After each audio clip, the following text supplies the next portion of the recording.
क्या आपने कभी सोचा है कि एक ऐसा जानवर भी है जो कि दिन में प्लांट्स की तरह अपनी फूड खुद बना लेता है एंड रात में एनिमल्स की तरह दूसरों को खाता है? जी हाँ, आप सुनकर हैरान होंगे कि ये जानवर जिसका नाम है यूग्लेना। अब ये बताइए कि आप इसे कहाँ रखेंगे, प्लांट्स में या कि एनिमल्स में? क्योंकि ये दोनों की तरह बिहेव कर रहा है, दिन के टाइम में प्लांट्स की तरह एंड शाम के टाइम में ये एनिमल्स की तरह बिहेव कर रहा है। तो यही वो पजल है, कंफ्यूजिंग पजल, जिसने दुनिया भर के साइंटिस्ट के सर में दर्द शुरू कर दिया। पहले लोगों ने सोचा कि ये तो बहुत आसान है कि हम जानवरों को 2 ग्रुप्स में डिवाइड कर देते हैं, एक प्लांट है और एक एनिमल है।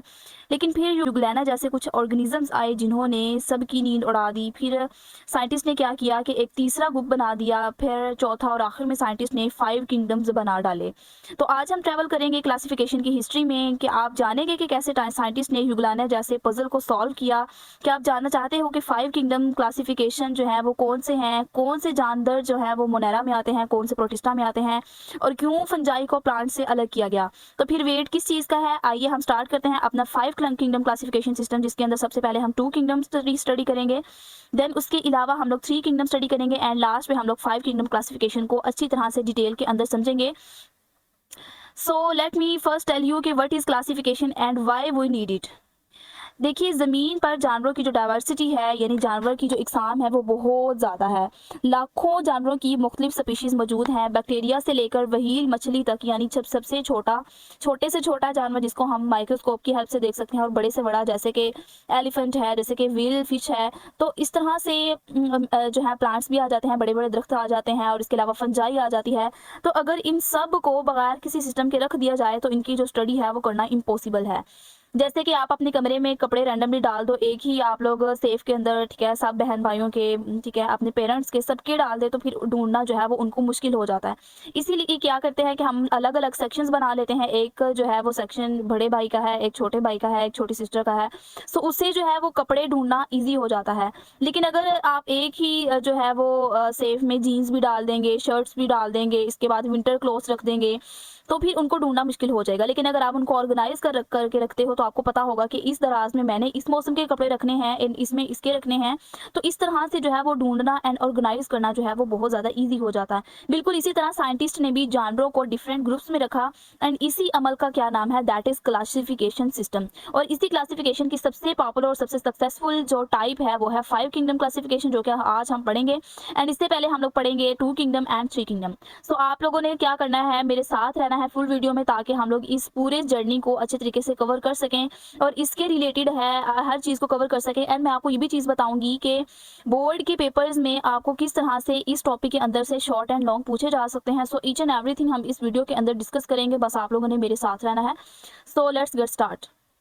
तो सबसे पहले हम यहाँ पर अपना 2 किंगडम क्लासिफिकेशन जो है वो स्टडी कर लेते हैं। अब 2 किंगडम क्लासिफिकेशन सिस्टम से स्टूडेंट्स जो क्लासिफिकेशन का आगाज़ हुआ, यानी साइंटिस्ट ने पूरी प्लैनेट के जितने भी ऑर्गेनिज्म हैं जो मूव कर सकते हैं, जो खा सकते हैं, जो पी सकते हैं, उनको उन्होंने जो है वो डिवाइड कर दिया। और देखते हैं इसके अंदर क्या हुआ था। It was the earliest classification system in which all organisms were classified into the 2 kingdoms. कहता है कि ये सबसे जो पुराना क्लासिफिकेशन सिस्टम था, और इस निज़ाम में क्या किया गया कि तमाम जो ऑर्गेनिज्म थे उनको 2 किंगडम्स में डिवाइड कर दिया गया। कौन कौन से हैं, किंगडम प्लांटी है एंड किंगडम एनिमिलिया है, ठीक है। यानी ये सिस्टम बहुत ज़्यादा पुराना है और इसे सबसे पहले प्रपोज किया गया था। और इस सिस्टम के मुताबिक दुनिया के तमाम लिविंग ऑर्गेनिज्म को सिर्फ 2 बड़े ग्रुप्स में बांट दिया गया। पहला ग्रुप कौन सा है, जैसे हमने यहाँ पे पढ़ा, प्लांटी यानी पौधों का है, एंड दूसरा ग्रुप कौन सा है, दैट इज द एनिमल्स का, यानी जानवरों का। तो जैसे कि जिसे एनिमिलिया नाम दिया गया, और ये सिस्टम जो है वो बहुत ज़्यादा सिंपल था और इजी था, समझने में भी बहुत ज़्यादा इजी था। और इसलिए जो जब इसके जो है वो शुरुआत हुई है, इब्तदा हुई, तो इसमें जो सब साइंटिस्ट ने इसे जो है वो एक्सेप्ट कर लिया, कबूल कर लिया। इसी सिस्टम की सबसे बड़ी एडवांटेज यही थी कि इसे अंडरस्टैंड करना बहुत ज़्यादा ईजी था, स्ट्रेट फॉरवर्ड था। कोई भी शख्स देखकर ये बता सकता था कि ये प्लांट है या कि एनिमल है, क्योंकि डिवीजन ही सिर्फ यही दोनों हुई थी, यानी यहाँ पर प्लांट हो सकता था या एनिमल हो सकता था, तीसरी तो कोई चीज़ है ही नहीं थी। फिर आगे देखते हैं, कहता है कि the organism that can prepare their own food are called the autotrophs were classified in the kingdom Plantae. अब यहाँ पर जो है आप लोग हाईलाइट कर सकते हैं कि यहाँ पर ऑटोट्रॉफ की डेफिनेशन बन सकती है। यहाँ से करेंगे आप लोग, the organism that can prepare their own food are called the autotrophs. Auto का मतलब होता है खुद, एंड ट्रॉफ का मतलब होता है खुराक बनाना। ऐसे जानदार जो कि अपनी खुराक खुद बना सकते हैं उनको ऑटोट्रॉफ बोलते हैं। Word classified in the kingdom Plantae, उनको किंगडम प्लांटी के अंदर कहता है रख दिया गया।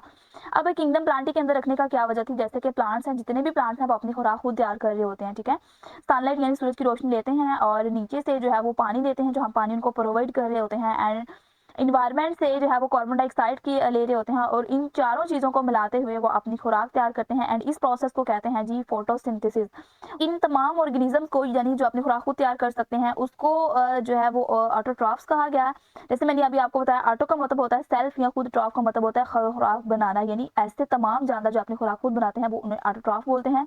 इसके अंदर जो है वो आ सकते हैं दरख्त आ सकते हैं, बड़े बड़े घास आ सकती हैं, जितने भी हमारे फूल हैं वो सारी चीज़ें जो है वो इसके अंदर आ जाती हैं। फिर उसके बाद कह रहा है कि on the other hand the organism that can not make their own food are called the heterotrophs. यहाँ से हेटरोट्रॉफ के आप लोग डेफिनेशन करेंगे, ठीक है। उसके बाद है were classified in the kingdom Animalia, उनको किंगडम एनिमिलिया के अंदर जो है वो रख दिया गया, ठीक है। ऐसे तमाम जो कि अपनी खुराक खुद तैयार नहीं कर सकते, ठीक है। किंगडम एनिमिलिया में तमाम ऑर्गेनिज्म शामिल किए गए जो कि अपना खाना खुद नहीं बना सकते, ठीक है।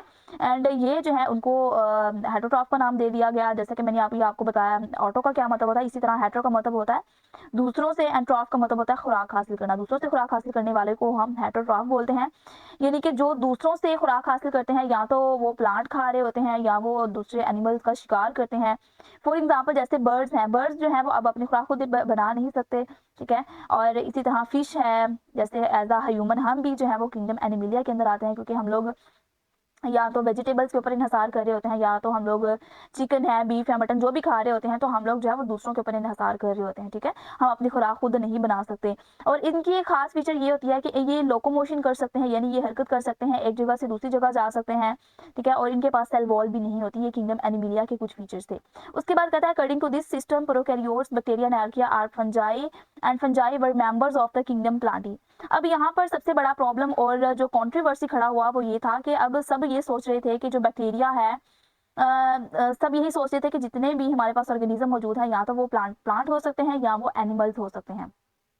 अब आप सोच रहे होंगे कि बैक्टीरिया तो बहुत छोटे होते हैं और उनका न्यूक्लियस भी नहीं होता, तो इनको हम किसके अंदर रखेंगे, प्लांट के अंदर रखेंगे, एनिमल्स के अंदर रखेंगे, ठीक है। प्लांट से तो इनका कोई रिलेशन ही नहीं है। और इसी तरह फंजाई जो है, जैसे कि हमारे पास मशरूम वगैरह है, तो फंजाई भी सब्ज नहीं होते, ठीक है। एंड इसी तरह फोटोसिंथेसिस भी वो नहीं कर रहे होते, लेकिन टू किंगडम क्लासिफिकेशन ने इन सब को भी किंगडम प्लांटी के अंदर डाल दिया, ठीक है। अब बैक्टीरिया जो आर्किया है उसको प्रोकैरियोट्स कहा जाता है, ठीक है। बैक्टीरिया एंड आर्किया को प्रोकैरियोट्स कहा जाता है, क्योंकि इनके पास जो है वो ट्रू न्यूक्लियस और जो ऑर्गेनेलिज होते हैं वो नहीं होते।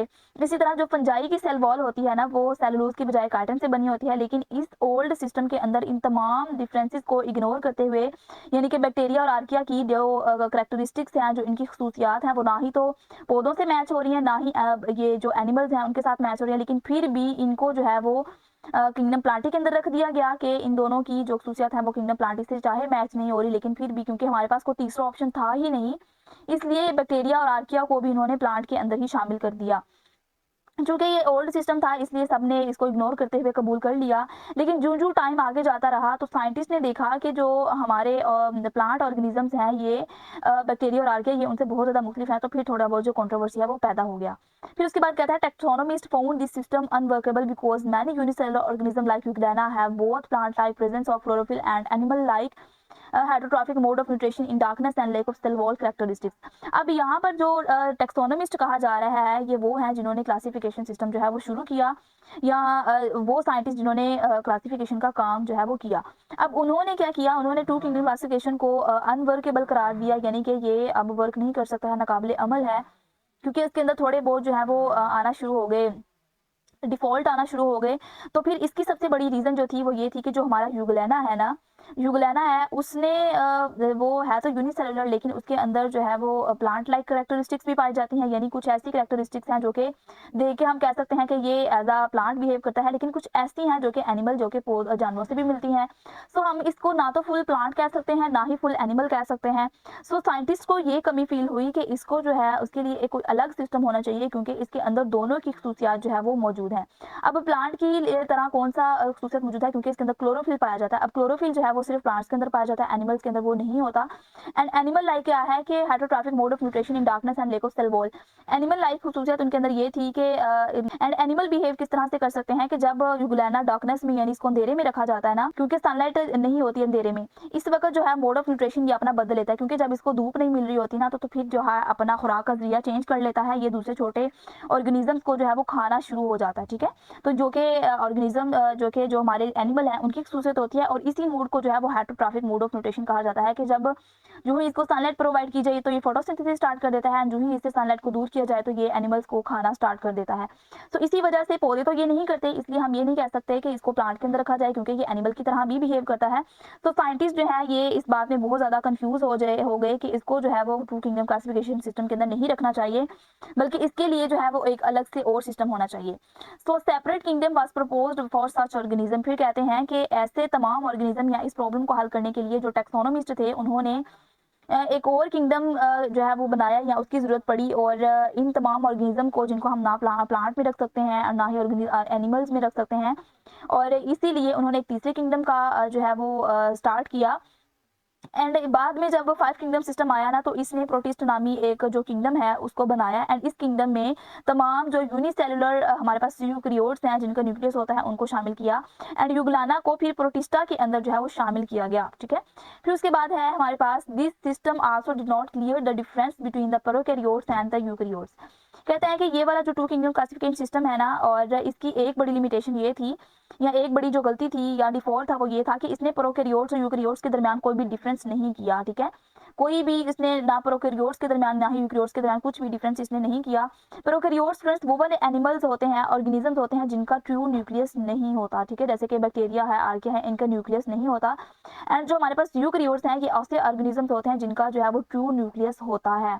ठीक है, और इनके अंदर जो है वो ऑर्गेनेल्स भी मौजूद होते हैं। तो इस ये प्लांट वगैरह हम कह सकते हैं, एंड प्रोकैरियोट्स जो है वो बैक्टीरिया एंड आर्किया होता है।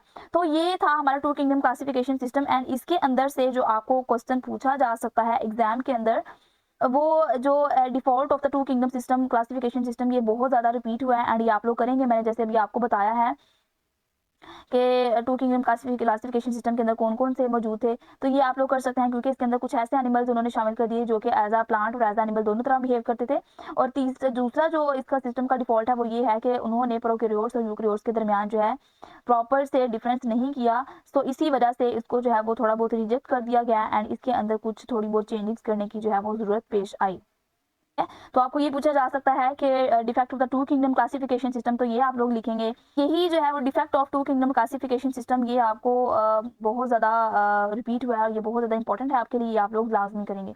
एंड इसके अलावा अब हम चलते हैं अपना थ्री किंगडम क्लासिफिकेशन सिस्टम की तरफ। और हमने पढ़ा टू किंगडम क्लासिफिकेशन सिस्टम जिसके अंदर बहुत ज़्यादा लिमिटेशंस हमने देखी, और इसकी सबसे बड़ी प्रॉब्लम ये थी कि यूग्लाना जैसे जितने भी यूनिसेलुलर ऑर्गेनिजम्स हैं जिसके अंदर प्लांट्स और एनिमल्स दोनों की खसूसियत मौजूद थी, उन्होंने उसको जो है वो प्लांट के अंदर शामिल कर दिया। अब हम देखेंगे कि किस तरह से इसके अंदर मॉडिफिकेशन आई, और अब जो जितनी भी कंफ्यूजन पैदा हुई थी उसको हल करने के लिए उन्होंने क्या किया। तो देखते हैं, इसको स्टार्ट करते हैं। कहता है in 1966 the German zoologist Ernst Haeckel proposed a third kingdom that is Protista for Euglena like organism.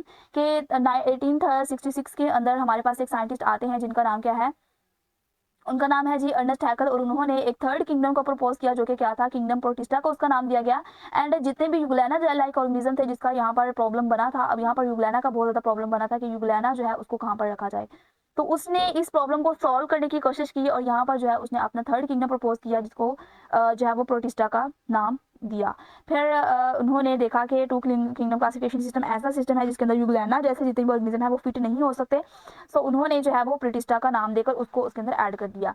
फिर उसके बाद है, ही also introduce the prokaryotes like bacteria and archaea in the kingdom protista. उसने ना सिर्फ यूग्लाना को उसके अंदर रखा, बल्कि उसने बोला कि जितने भी हमारे पास प्रोकैरियोट्स होते हैं ना, यानी जो अपनी खुराक खुद नहीं बना सकते, प्रोकैरियोट्स जैसे कि इसके अंदर बैक्टीरिया आ जाता है एंड आर्किया आ जाता है, एंड कहता है कि उनको जो है ये किंगडम प्रोटिस्टा के अंदर कहता है उसको भी ऐड कर दिया गया, किसको, बैक्टीरिया एंड आर्किया को।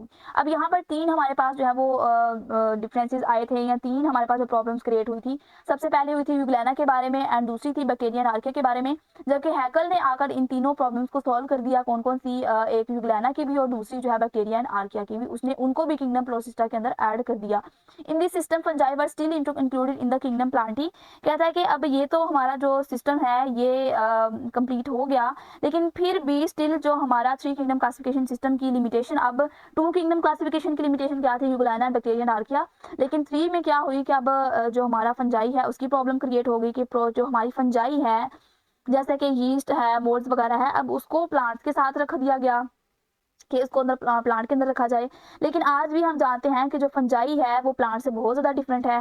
प्लांट जो है वो ऑटोट्रॉफ है, अपनी फोटोसिंथेसिस के लिए अपनी खुराक खुद बना सकते हैं, लेकिन जो फंजाई है दैट इज़ हेटेरोट्रॉफ, अपनी खुराक खुद तैयार नहीं कर सकती। एंड प्लांट की जो सेल वॉल है वो सेलुलोज से बनी होती है, लेकिन जो फंजाई की सेल वॉल है वो काइटिन से बनी होती है। तो इनके दरमियान बहुत ज़्यादा डिफरेंसेस आ गई। तो हैकल ने जो है वो इन डिफरेंसेस को क्लियर नहीं किया या इनको इग्नोर करते हुए उसने जो है वो सिर्फ किंगडम प्रोटिस्टा दिया, और इसके अंदर जो उसने यूग्लेना और ये जितने भी हमारे पास प्रोकैरियोट्स हैं उनको इसके अंदर ऐड कर दिया। फिर उसके बाद है हमारे पास fungi resembles plants in many ways. कहता है कि ये कोई शक नहीं है कि जो फंजाई है वो पौधों से मिलती जुलती नहीं है, बल्कि इनके दरमियान बहुत ज़्यादा सिमिलैरिटीज मौजूद हैं। बट आर हेटेरोट्रॉफ, लेकिन जो फंजाई है वो हेटेरोट्रॉफ है, यानी वो अपनी खुराक खुद नहीं बना सकती। Which get they food by absorption, अपनी अब्जॉर्प्शन के जरिए अपनी फूड जो है वो अपनी बॉडी के अंदर लेके जाते हैं। जितने भी ये वेस्ट मटेरियल होते हैं, डेड मटेरियल होते हैं, उनको जो है वो उनके अंदर जितने भी न्यूट्रिएंट्स मौजूद होते हैं, फंजाई उनको जज़ब करके एब्जॉर्ब करके अपनी बॉडी के अंदर जो है वो लेकर जाती है, जबकि ये फोटोसिंथेसिस नहीं करते। तो इसलिए फंजाई में और प्लांट के अंदर किस चीज़ का जो सिमिलैरिटी है वो मौजूद है, इसलिए जिसके वास्ते उन्होंने फंजाई को प्लांट के अंदर रखा। They do not have cellulose. कहता है कि जो फंजाई की सेल वॉल है वो सेलुलोज से नहीं बनी होती in their cell walls, but possesses chitin, बल्कि उनकी जो सेल वॉल है वो काइटिन की बनी होती है। अब इनके दरमियान कहता है कि नो डाउट कि इसके अंदर बहुत ज़्यादा सिमिलैरिटीज मौजूद हैं, लेकिन डिफरेंसेस भी तो मौजूद हैं, जैसे कि सेल वॉल का हमने पढ़ा एंड इसके अलावा मोडल म्यूटेशन पढ़ा। तो कहता है कि ये इनके दरमियान सिमिलैरिटीज कम है, बल्कि डिफरेंसेस बहुत ज़्यादा हैं।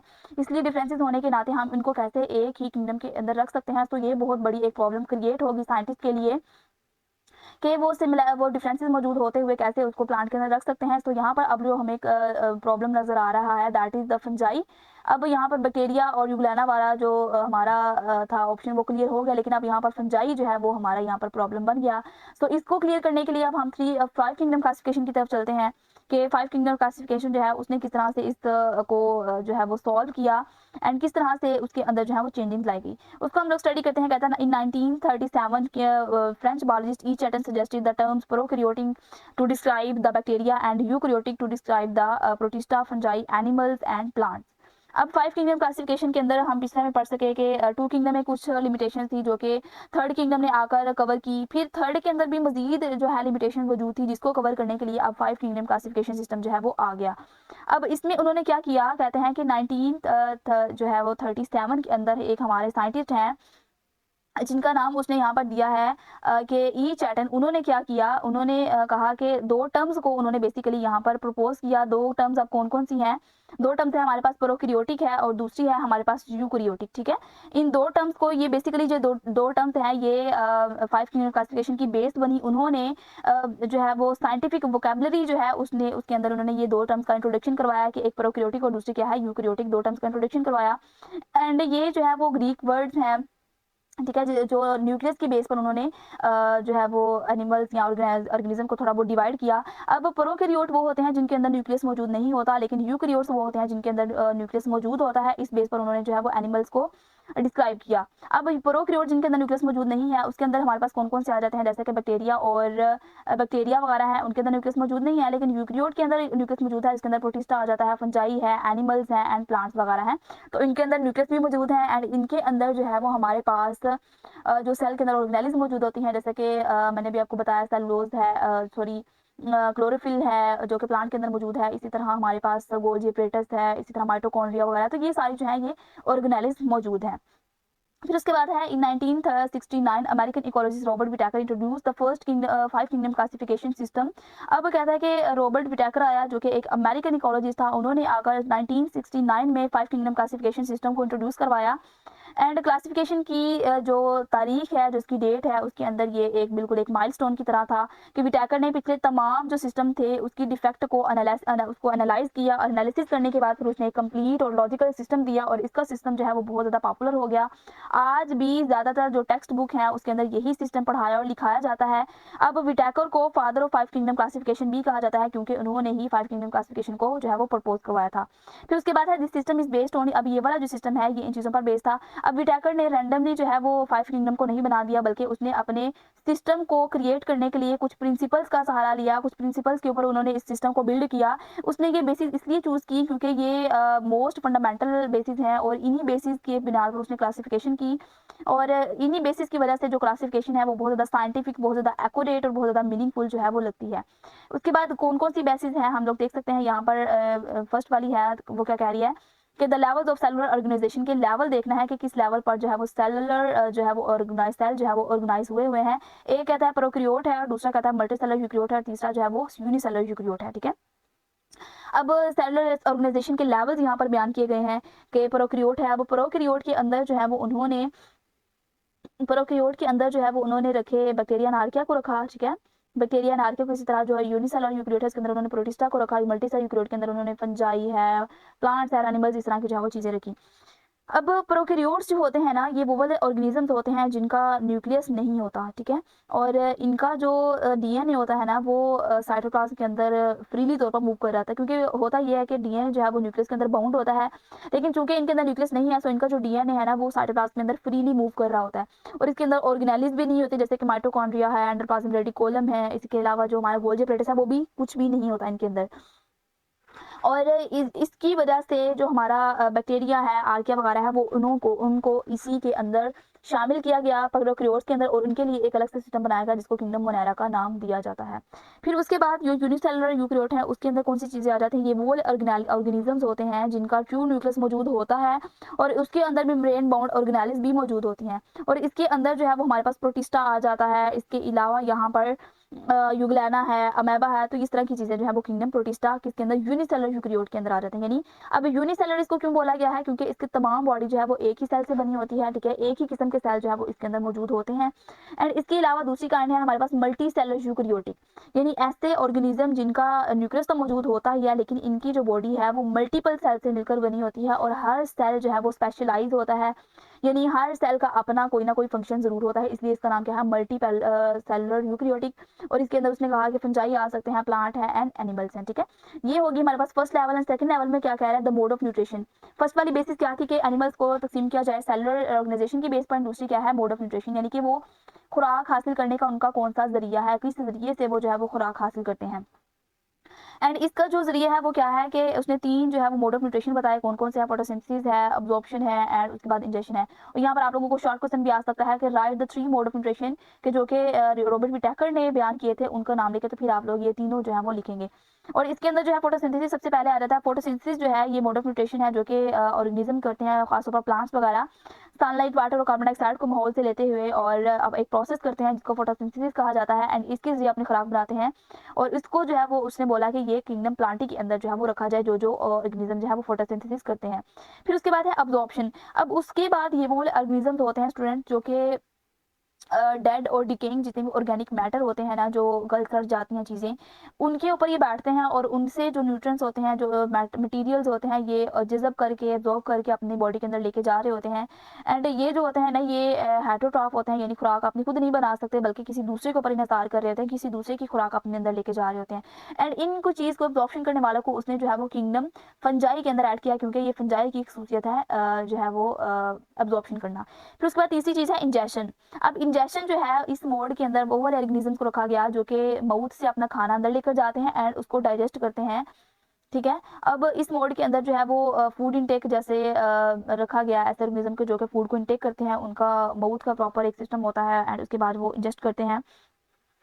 एंड ये वाले जो हमारे इंजेक्शन वाले हैं ना, ये अब्जॉर्प्शन वाले से बहुत ज़्यादा मुख्तलिफ है, यानी जो हमारे ये एनिमल्स हैं वो फंजाई से मुख्तलिफ हैं कि फंजाई को अब्जॉर्ब करती है, लेकिन इंजेक्शन करने वाले एनिमल्स प्रॉपर इंजेस्ट कर रहे होते हैं। सो इसके अंदर जो है कुछ थोड़ी बहुत जो है वो डिफरेंसेस मौजूद थी, तो इस वजह से ये तीनों मोड्स ऑफ न्यूट्रिशन जो है ये जो हमारे विटेकर साइंटिस्ट हैं उन्होंने प्रपोज की। फिर उसके बाद है ऑन द बेसिस, इन्हीं बेसिस के ऊपर, यानी एक तो था लेवल ऑफ सेलुलर ऑर्गेनाइजेशन, दूसरा था मोड ऑफ न्यूट्रिशन, इन्हीं बेसिस के ऊपर जो हमारे ये साइंटिस्ट हैं उन्होंने ऑर्गेनिज्म को क्लासिफाई कर दिया 5 किंगडम्स के अंदर। अब ये चीज़ बहुत ज़्यादा इंपॉर्टेंट है कि आप लोगों को जो 5 किंगडम्स हैं वो याद होने चाहिए। किंगडम मोनेरा है, किंगडम प्रोटिस्टा है, फंजाई है, प्लांटी है एंड एनिमल्स हैं, ठीक है। ये 5 किंगडम आप लोगों को लाजमी याद होने चाहिए। तो ये उसने जो है वो 5 किंगडम्स बना दिए। और मोनेरा के अंदर कौन कौन से रखे गए, मोनेरा के अंदर जो है जैसे मैंने अभी आपको बताया, ये जितने भी प्रोकैरियोट है ना, बैक्टीरिया, आर्किया, ये रखे गए। एंड प्रोटिस्टा के अंदर यूनिसेलुलर यूकैरियोट रखे गए, ठीक है। उसके अलावा फंजाई के अंदर वो चीज़ें रखी गई जो कि इंजेस्ट करती हैं, ठीक है, इंजेक्शन करती हैं, और सॉरी एब्जॉर्प्शन करते हैं, यानी ना तो वो फोटोसिंथेसिस कर रहे होते हैं ना वो इंजेक्शन करते हैं बल्कि एब्जॉर्ब कर रहे होते हैं खुराक को। प्लांट के अंदर वो वाली चीज़ें रखी गई जो कि फोटोसिंथेसिस करते हैं एंड इसके अलावा उनकी सेल वॉल मौजूद होती है प्लांट के अंदर, ठीक है, तो उनको इस चीज़ के अंदर ऐड कर दिया गया है। एनिमल्स के अंदर वो चीज़ें हैं जो कि इंजेस्ट करती हैं चीज़ों को, ठीक है, वो अब्जॉर्ब नहीं करते, ना ही वो फोटोसिंथेसिस करते हैं, बल्कि वो एनिमल्स जो है वो इंजेस्ट कर रहे होते हैं चीज़ों को, और वो मल्टी सेलुलर होते हैं, ठीक है। तो ये जो है 5 किंगडम जो है वो उन्होंने डिवाइड कर दिए। फिर उसके बाद है इन 1988 यानी कि 69 में इन्होंने ये प्रपोज किया, एंड 88 में एक और साइंटिस्ट आगे, दो साइंटिस्ट उन्होंने, कौन क्या है, मार्गुलस एंड द सचवार्ड्स, ये दोनों साइंटिस्ट आगे and modified the 5 kingdom classification of the Whittaker, उन्होंने जो है वो मॉडिफाई कर दिया 5 किंगडम क्लासिफिकेशन सिस्टम को, जो कि विटाकर ने दिया था। They consider genetics along with cellular organisation and mode of nutrition in classification. उन्होंने आकर उसको जो है वो न्यू जो साइंटिफिक डिस्कवरीज हैं उनको कंसीडर करते हुए इसके अंदर कुछ एडिशन कर दी, कुछ एडवांसमेंट इसके अंदर ऐड कर दी, ठीक है। उन्होंने बोला कि जो जेनेटिक्स का जो मतलब है, या जो जेनेटिक्स का जो एक टॉपिक है या जो पॉइंट है, ये इसके अंदर ऐड होना चाहिए, ठीक है। उन्होंने कहा कि जेनेटिक्स भी इतना ही इंपॉर्टेंट है, और जेनेटिक्स का मतलब क्या होता है कि डीएनए और जीन्स वगैरह की स्टडी करना। अब साइंटिस्ट ये देख सकते थे कि दो ऑर्गेनिज्म के जो डीएनए है वो कितने ज़्यादा सिमिलर हैं, ये कितने ज़्यादा डिफरेंट हैं, ठीक है।